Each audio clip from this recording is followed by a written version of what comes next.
400 Kabupaten Sukoharjo dari jarak jauh, menggali ilmu untuk inovasi yang diciptakan.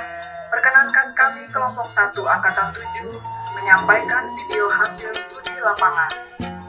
Kami, kelompok 1 PKP Angkatan 7 tahun 2022, PPSDM Provinsi Kalimantan Tengah, asal daerah Kabupaten Katingan dan Kabupaten Kota Waringin Barat, menyampaikan hasil laporan studi lapangan pada lokus IP 400, Kabupaten Sukoharjo, Provinsi Jawa Tengah.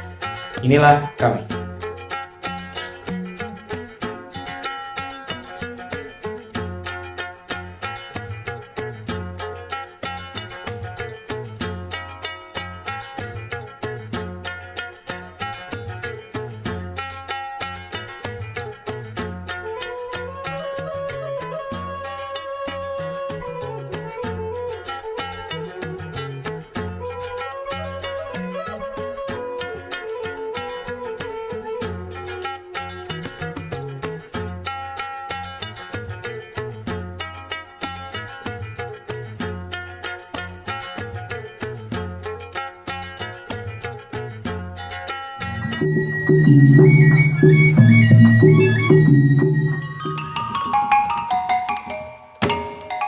Kabupaten Sukoharjo adalah salah satu kabupaten di Provinsi Jawa Tengah, terletak di antara 6 kabupaten atau kota, yaitu Utara, Kota Surakarta dan Kabupaten Karanganyar, Timur, Kabupaten Karanganyar, Selatan, Kabupaten Gunung Kidul dan Kabupaten Wonogiri, Barat, Kabupaten Klaten dan Kabupaten Boyolali.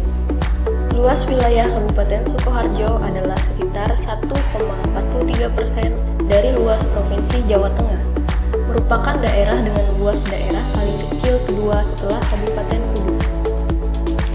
Luas daerah Kabupaten Sukoharjo sendiri 46.666 hektar area. Lebih dari 50% merupakan lahan pertanian, baik berupa sawah maupun bukan sawah.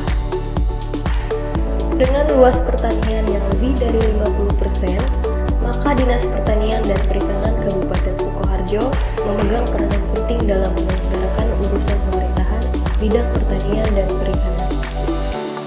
Berdasarkan Peraturan Bupati Sukoharjo Nomor 82 Tahun 2021, struktur organisasi Dinas Pertanian dan Perikanan Kabupaten Sukoharjo terdiri dari Kepala, Sekretariat, Bidang, Unit Pelaksana Teknis Dinas, dan kelompok jabatan fungsional.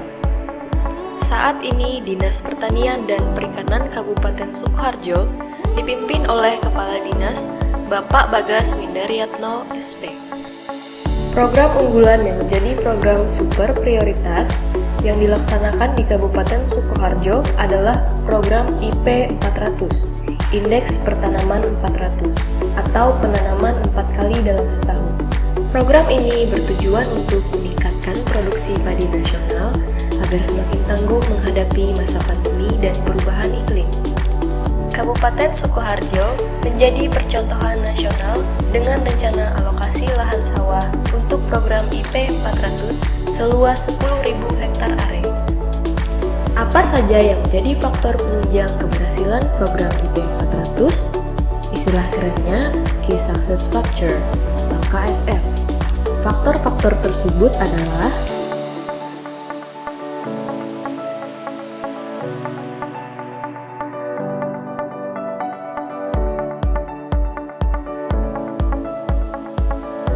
dari kelima faktor tersebut, kami melakukan pembobotan dengan menggunakan alat analisis USG untuk menentukan faktor keunggulan yang paling dominan.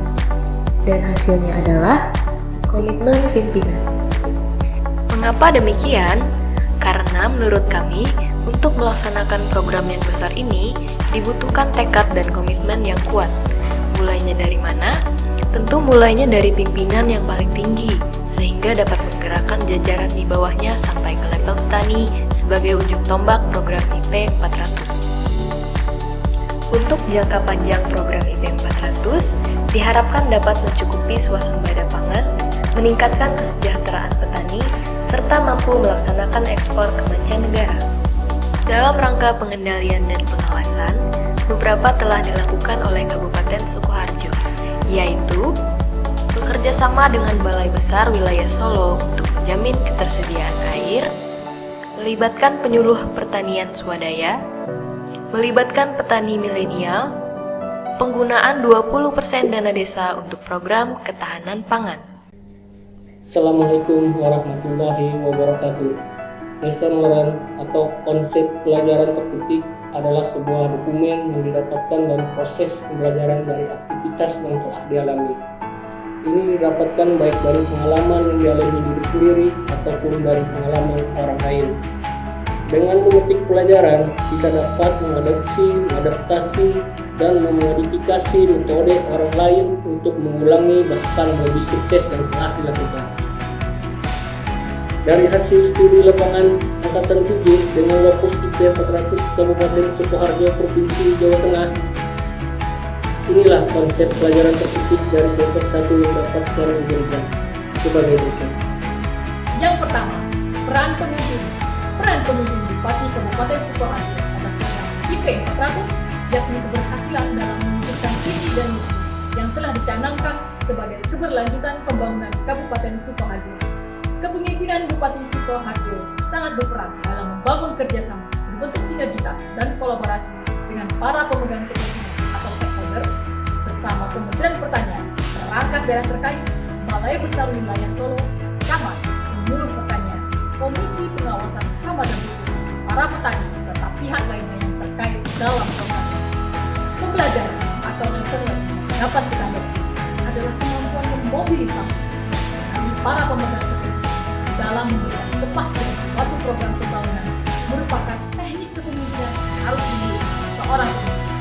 Tidak mudah untuk memimpin dengan pengertian para pemegang kepentingan, namun bukan berarti tidak mungkin hal tersebut menjadi kendala seorang pemimpin selama ada kemauan untuk bekerja sama, memotivasi kita untuk perubahan yang lebih baik.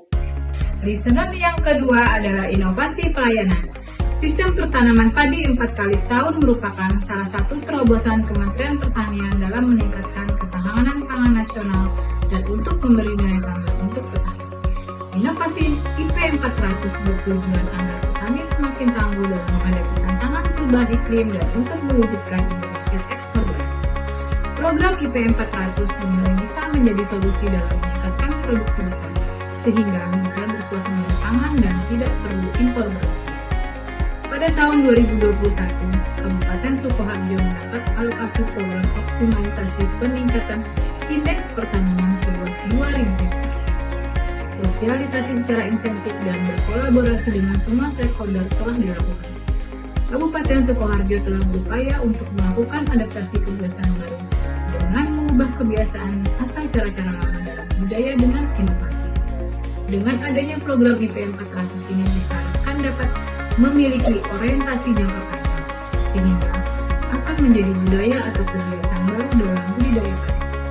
Petani milenial akan menjadi bagian dari program super prioritas ini demi keberlangsungan inovasi IP 400. Pembelajaran atau lesson learned yang ketiga yaitu kompetensi dan pemberdayaan SDM. Untuk meningkatkan kompetensi dan pemberdayaan SDM dalam pelaksanaan program IP 400 ini, ada beberapa hal yang dilakukan antara lain. Yang pertama, melakukan komunikasi secara efektif baik formal maupun non-formal dengan semua pihak untuk mensinergikan dan mensinkronkan tentang kegiatan-kegiatan IP 400 dalam rangka meningkatkan produksi padi di Kabupaten Sukoharjo. Yang kedua, melakukan pendekatan dengan penyuluh pertanian swadaya untuk berbagi ilmu dan pengalamannya kepada petani yang lain. Dan yang ketiga, membentuk forum dan melibatkan petani milenial, yaitu agar berperan aktif dalam pelaksanaan program IP 400. Penerapan manajemen mutu dalam pengawasan dan pengendalian pelayanan publik. Penggunaan benih merupakan salah satu kunci keberhasilan penanaman padi, khususnya penanaman IP 400. Benih padi sepergenjang merupakan kualitas padi unggulan karena memiliki kelebihan umur lebih pendek, potensi hasil panen tetap tergolong tinggi, kualitas beras yang baik. Keuntungan habis panen langsung olah tanah lagi yaitu tidak memberi kesempatan tikus dan hama lain untuk berkembang. Adanya pergilian varietas untuk meminimalisir organisme pengganggu tumbuhan. Pengendalian hama tikus dilakukan melalui kegiatan godal hama tikus secara masif. Baik, pemanfaatan teknologi dalam penerapan MIPI 400 di Sukoharjo ada beberapa penting yang kami tangkap pada saat kunjungan. Yang pertama yaitu pola dan waktu tanam sesuai kalender tanam untuk menghindari gangguan dari hama penyakit tanaman. Kemudian varietas bibit padi unggul yang berumur genjah atau kurang dari 90 hari seperti Impari, Cidenuk, Cakrabuana, Pejajaran yang digunakan di Sukoharjo. Kemudian persiapan lahan menggunakan traktor. Kemudian untuk menjaga kualitas tanah atau lahan dipergunakan sistem pemupukan berimbang dengan pupuk organik dan kimia. Kemudian penggunaan tata kelola air menggunakan 4 sumber yaitu air waduk, air hujan, sumur dangkal, dan sumur dalam. Kemudian penanaman menggunakan hand traktor. Kemudian pembersihan atau penanganan gulma menggunakan traktor. Kemudian pengendalian hama pengganggu tanaman menggunakan drone kapasitas kurang lebih 10 liter dan gerakan pengendalian hama secara alami terutama hama tikus dengan predator burung hantu. Kemudian pemanenan menggunakan alat traktor. Kemudian pemasaran hasil menggunakan fasilitas internet, kemudian koperasi, serta adanya KUR untuk pengendalian harga gabah di tingkat petani. Bagian ke-6, perencanaan dan pembiayaan. Pelaksanaan program IP 400 di Kabupaten Sukoharjo sepenuhnya menggunakan dana APBN dari Kementerian Pertanian. Tidak berpengaruh terhadap pengurangan di APBD yang diprioritaskan penanganannya untuk pandemi COVID-19 pada tahun 2020 dan 2021. PKP ini membuat kami jadi kerabat. Setiap tugas tidaklah terasa berat. Inilah kami dari Katingan dan Kota Waringin Barat. Semoga video ini bermanfaat.